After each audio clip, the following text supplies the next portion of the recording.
Hello, welcome to all of you. Today we have an interesting video for you.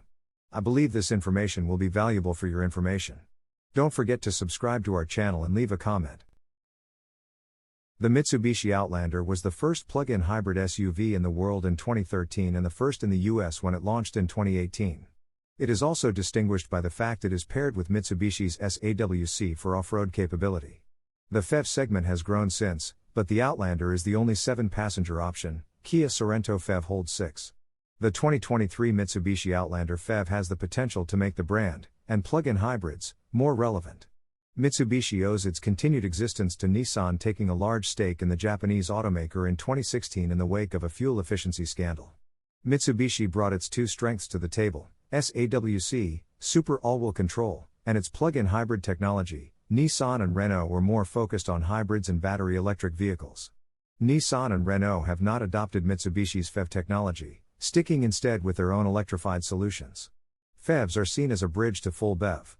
The knock against them has been twofold: not enough pure EV range, and most PHEVs are engineered to have the internal combustion engine kick in automatically when extra power is needed, even if there is still range left and the customer wants to remain in pure EV mode. The Outlander PHEV has a decent EPA-certified range of 38 miles, although on a recent test drive in Franklin, Tennessee, our Cell Premium showed an available range of as much as 42 miles. But when we turned on the HVAC system, depending on the fan speed, range dropped as much as 5 miles.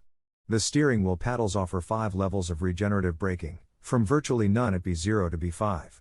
But the strongest regen comes from hitting the innovation button because it adds some mechanical braking, as well, taking the level to somewhere between B8 and B10, says Mitsubishi segment chief vehicle engineer Kentaro Honda. Even at its most aggressive, the regen braking does not bring the vehicle to a full stop. You must ultimately do that yourself with the brake pedal. Mitsubishi engineers felt it was more important to customers that the vehicle be able to slowly creep when you release the brake. What distinguishes the Outlander PHEV is that you can keep the SUV in pure EV mode.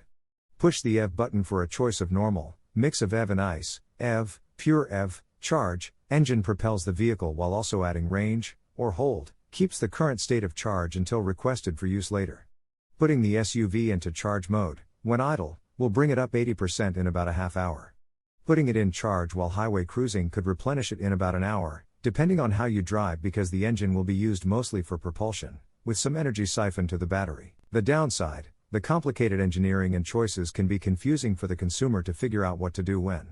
The Outlander PHEV has 2 charging options, regular 240-volt as well as the CHAdeMO fast charging system that is popular in Japan but not in North America. Strange choice perhaps, but the fact the SUV offers a DC fast charge option at all is noteworthy. The Outlander has an 85 kilowatt front motor and 100 kilowatt rear motor. Both provide propulsion at all times. The Outlander is never in front-wheel drive only. And S-AWC provides the traction control. On a track on a rainy day, you could feel the power of the AWD as the rear wanted to pull out but kept on course. And doing donuts in a mud field, when the front bogged down and threatened to get stuck, power to the rear kept the SUV moving, and spinning as mud was flung onto the roof. Engineer Honda says making the Outlander a full EV would require 4 times the batteries, making it substantially heavier and only offering 180 miles of range, which would not be competitive. As a PHEV, the Outlander is only 440 pounds heavier than the ICE version, but it drives like an EV, more so than the competition, he says. The first generation of the Outlander PHEV was not available in North America until 2018, and the last one sold out mid-year. The second generation Outlander and Outlander PHEV, which shares a platform with the Nissan Rogue, has better proportions than the tall and narrow SUV it replaces. There is a third row, but it is hard to get into and quite cramped, making it more suitable for small children for short periods of time. There are clever touches like a pocket for phones for the second row, one of 3 storage pockets on the back of the front seat. There is double pane glass on the front passenger windows. The 2023 Outlander PHEV will start sales in zero-emission states but will be a nationwide vehicle. Mitsubishi wants every US dealer to have at least one model on site as a demo by the end of the year. The PHEV comes with a choice of 3 trim levels with a starting price of $41,190.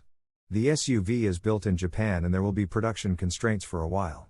It launched first in Japan, which only sells the PHEV, in November 2021, then in Australia 2 months ago, and in the US at the end of November. Mitsubishi pulled out of the European market 18 months ago and subsequently decided to return with a rebranded Renault, so its plans are still in flux. Mark Chaffin took over as CEO of Mitsubishi Motors North America in April, moving up from Chief Operating Officer, and he is part of an effort to reinvent every aspect of the brand that has been selling vehicles in the US for 40 years.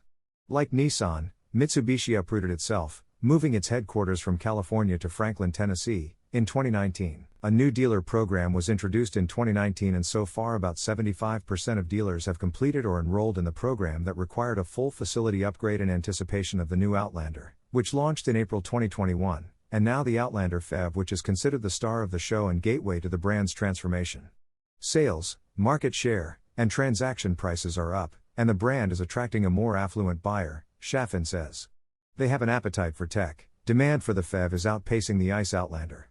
The CEO won't comment on when Mitsubishi will introduce the first pure electric in North America, which will likely be a version of the Mitsubishi Eclipse Cross or the subcompact Outlander Sport SUV.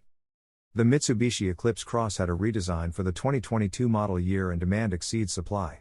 The 2023 Outlander Sport now has AWD standard. The Mirage and Mirage G4 add a black edition, and the CVT is standard with the decision to drop the 5-speed manual. The Ralliart Performance brand returns for the 2023 model year. Thank you for watching our video information till the end. If you want to be the first to know about news and new interesting information, please subscribe to our channel, write a comment and keep the notification bell open. Thank you.